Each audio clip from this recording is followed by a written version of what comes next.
Right now at noon, many Americans still have hopes of buying a home, but factors like inflation have been getting in the way of making their dreams a reality.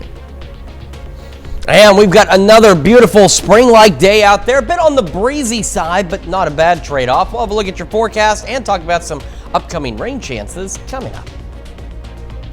Plus, the Joplin Public Library reaches out to the public with an adult literacy program. The 4 states' most watched news starts now. This is KOAM News at noon. I'm Elise Snowy. New at noon today, firefighters battle an evening blaze in Joplin. Authorities responded to a house fire last night in the 800 block of South Ohio Avenue, just south of Ewart Park. Now, smoke and flames could be seen on the side of the residence, and firefighters were able to put out the flames quickly. However, the fire had spread to the attic, and firefighters needed to rip out parts of the ceiling to gain access to the attic fire. No one was located inside the home. There are no reported injuries. Now let's head over to Chris Warner for a look at the forecast. We've got a pretty decent day shaping up for us once again. Clear skies out there downtown Pittsburgh. The sun is shining. It is a bit breezy, but I think that's a fair trade-off for how warm it is out there. MoDOT camera, 32nd in range line. Got a lot of folks waiting in line here, but otherwise, again, clear skies. Beautiful day across the region. Yesterday started at 46, so a little bit above where we should be. Made it to 65, so a lot more above where we should be, but not quite to record levels. 81 back in 1996. But we are on our way to going right above average again. 61 in Joplin right now, 59 in Pittsburgh. Of course, a little cooler up north, 57 in Iola, but we've got otherwise mostly 60s across the area as we head into our Thursday afternoon. Now, of course, we'll have the clear skies. It'll still be breezy tonight. Temperatures gradually falling through about the mid 40s by 11 o'clock tonight, with those lows back into the upper 30s.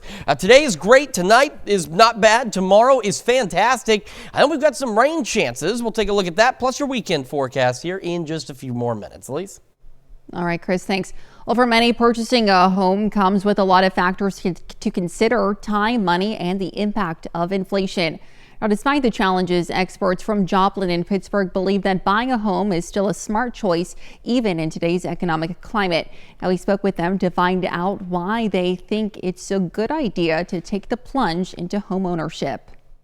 Renting, it makes sense to buy because the cost of rent is just astronomically going up and up and up. And so those landlords have to cover extra costs. So yes, inflation does stink. It does stink to pay 7% interest rate when we were used to 3% interest rate a few years ago. But if you look at the historic average, I mean, we're still quite a bit less than what it was in the 80s. Now, if you're a new buyer, Pink says having at least $5,000 saved up and a credit score of 580 will put you in a good position to buy a home. Well, the Jasper County Courthouse received a well-needed repair yesterday. Crews replaced the motor, brake, and gears on the 108-year-old elevator. Now, the parts were so old that they had to be specifically manufactured. The elevator has been out of service for at least 7 months, which made access to 3 upper floors difficult for some. Officials say it's unknown how long the repairs will take. And Chanute FFA members participate in their first labor auction. The newly chartered Chanute FFA alumni and supporters chapter hosted last night's event at the Chanute High School. Attendees bid on projects made by Chanute FFA members in the silent auction. Now, for the labor auction, students donated their time to help on the winning bidder's farm, ranch, or business. Very good seeing everybody out here tonight. It's very positive seeing everybody wanting to give back and have us support them. So it's very nice tonight. Funds raised will benefit students through the establishment of a senior scholarship program and will also support activities and opportunities for students in Chanute FFA. Gearheads came to compete at the Crossland Technology Center in Pittsburgh yesterday. The center hosted the annual automotive skills competition. Now, high school students from across the region have fought it out for prizes and scholarships courtesy of the Pitt State Automotive Technology Program. Event organizers say the competition presents real-world skills for these students. The task. So they have to, the biggest part about any of our anything we do in automotive is reading the instructions and understanding what we're supposed to do with them. We've got vehicles today with 65 plus computers on them. You best know how to read a flow chart and understand what we're supposed to do. Yesterday marked the 6th year of the competition. And the Pittsburgh Public Library hosted its monthly iCraft program yesterday. Yesterday, participants engaged in neurographic art. Now, it's a meditative artistic process that links the conscious and unconscious mind. Participants use Sharpie and watercolors to create their designs. Now, starting this year, iCraft has an exclusive junior program. iCraft hosts each program every month. And a program at the Joplin Public Library is making reading and learning more accessible. The program is called Adult Learners at the library and focuses on those who are 18 or older with intellectual or learning disabilities. Now, staff say it gives people a place to be comfortable and welcomed. I just love hanging out with everyone, just the joy, especially the more they come, the more comfortable they become at the library with new people. And it's just a fun place to hang out and be together, chill, and be ourselves. Well, the program has been at the library for nearly a year now. And an estimated 10,000 garments were donated to this year's Dress to Impress event at Missouri Southern. KOAM Samantha Walker shows us how the event helps students get ready for their future career. Yeah, these nice. For more than a decade, once a year, a makeshift department store is set up on the Missouri Southern campus. There are so many more clothes and so many more people than I anticipated, so it's really good to have some options. It's estimated more than 350 students will receive free professional clothing from the one-day Dress to Impress event at MSSU.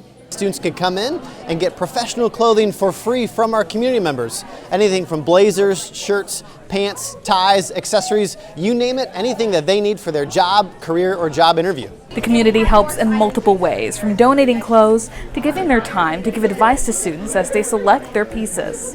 A lot of it's just education. They don't know what a 42R is, what a 44L is. Letting them know, that's their chest size and trying to get them in the right pants. And he says it feels great to be able to help the next generation. It always feels great to give back to the community, to help these young people get where they need to be in life and help them make some good decisions on making sure that they look the part when they go out searching for that first job after their education. For students like Cindy, knowing their wardrobe is more prepared is a big relief. I have been feeling that stress. I have an internship coming up for the summer and I'd really love to have something more professional. And organizers say that's what the event is all about.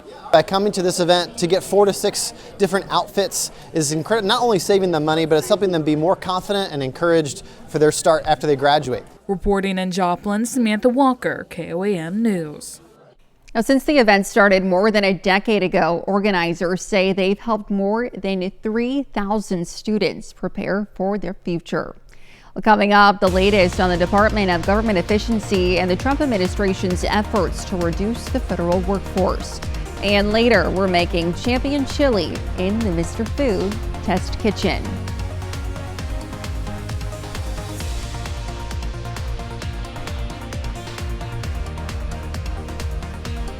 Well, USAID workers have cleared out their workspaces today. Now, it comes as the Trump administration announces plans for much bigger cuts to the federal workforce.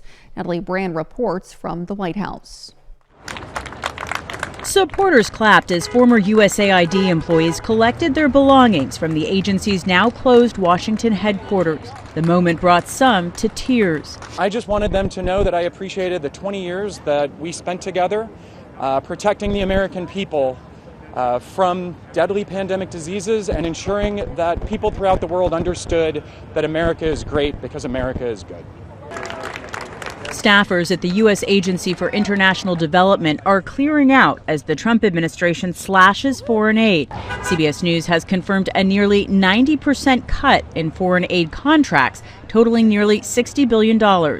While the USAID has been a key target for President Trump's downsizing, the administration is giving all government agencies about 2 weeks to submit plans for reorganization and prepare for what it calls large-scale reduction in force or mass layoffs. The new memo notes agencies should look at duplication and positions that are non-critical. Elon Musk, the Department of Government Efficiency's top advisor, hasn't put a number on coming layoffs. We wish to keep everyone who is doing a job that is essential and doing that job well.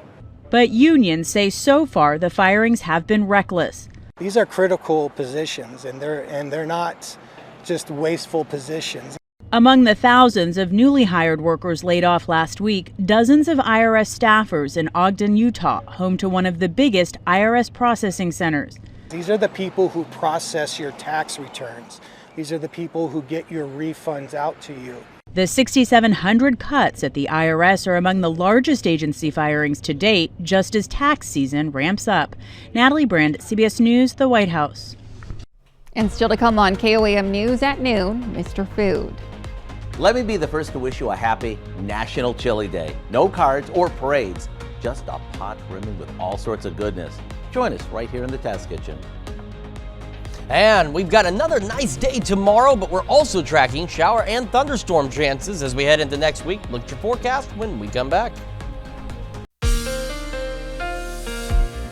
Welcome back to the KOAM News at noon. So if you haven't been outside yet, you probably should take some time either today or tomorrow because it looks like that. It looks absolutely fantastic. And the only trade-off we have is we got those gusty winds, which they've been shaking on our camera in downtown Pittsburgh every so often. Now, what we're looking at is just these gusty northwest winds, and that's what they're going to do. They're going to be gusty. They're going to be gusty today, tonight, and tomorrow.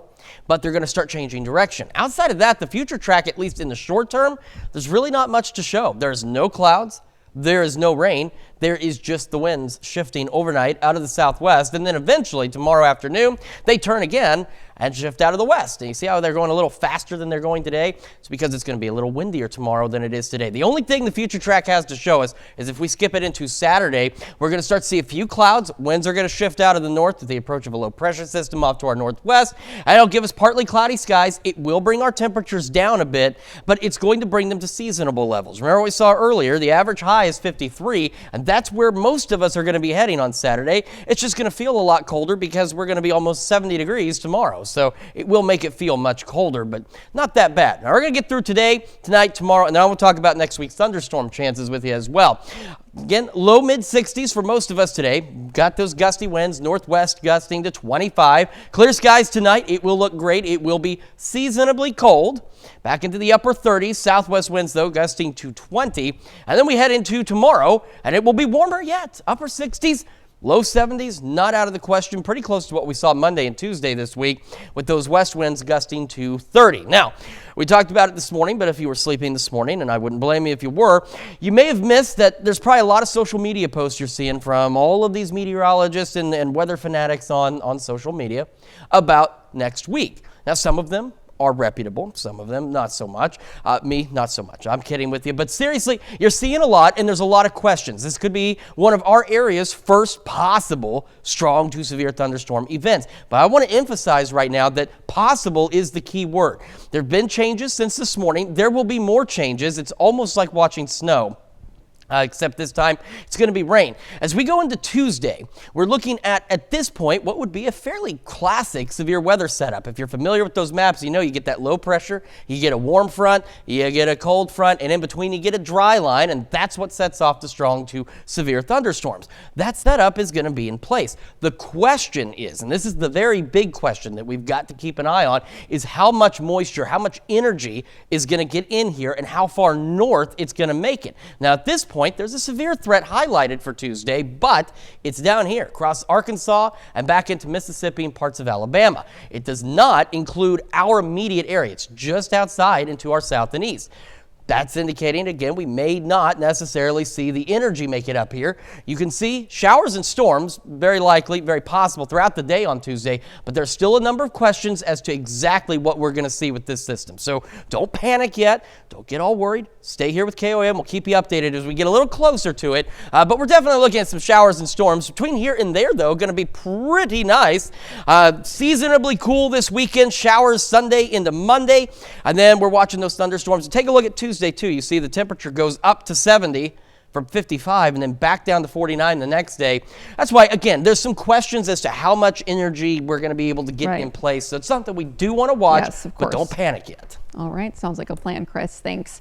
And stick around. We're making champion chili in the Mr. Food Test Kitchen. We'll be right back. Well, today's Mr. Food recipe will definitely win first place at your dinner table. Howard's making champion chili in the Mr. Food Test Kitchen.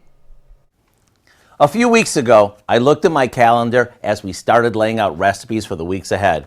I have to tell you, it seems like every other day there's some kind of holiday, whether it's official or not.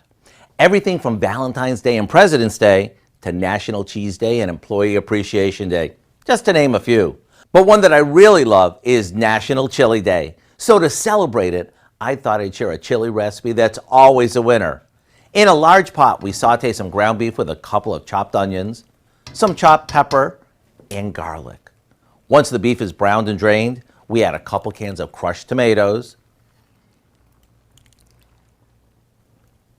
tomato sauce, a good amount of chili powder, and a bunch of off-the-shelf spices.